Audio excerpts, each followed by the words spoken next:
ઓઇલના ધંધામાં 25% નફો આપવાનું કહીને 1.10 કરોડ પડાવનાર આરોપી ઝડપાયો હતો।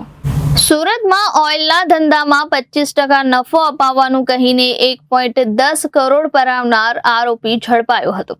મળતી વિગતો અનુસાર મોટા વરાછા વિસ્તારમાં રહેતા અને અંકલેશ્વર જીઆઈડીસીમાં પેપર કંપની ચલાવતા ભરત હિંસુ સાથે છેતરપિંડી થઈ હતી।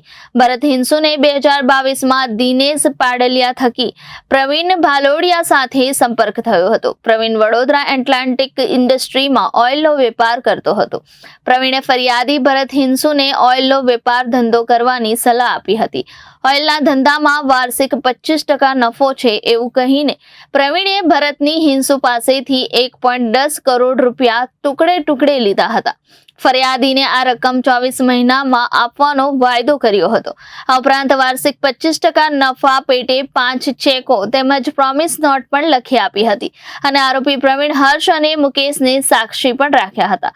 જોકે 1 વર્ષ બાદ છતાં પણ ફરિયાદીને પોતાનું પેમેન્ટ પરત ન મળતા તેમણે પ્રવીણ પાસેથી પૈસા માંગ્યા હતા। પ્રવીણ પૈસા ન આપતા ફરિયાદીએ પોતે છેતરાયા હોવાથી પ્રવીણ ભાલોડિયા, હર્ષ ભાલોડિયા અને મુકેશ પાંચાણી સામે ઉત્તરાયણ પોલીસ સ્ટેશનમાં ફરિયાદ નોંધાવી હતી। ઉત્તરાયણ પોલીસે આ સમગ્ર મામલે પ્રવીણ ભાલોડિયાની ધરપકડ કરી છે। Reporter Arvind Rathod, Janadesh news, Surat.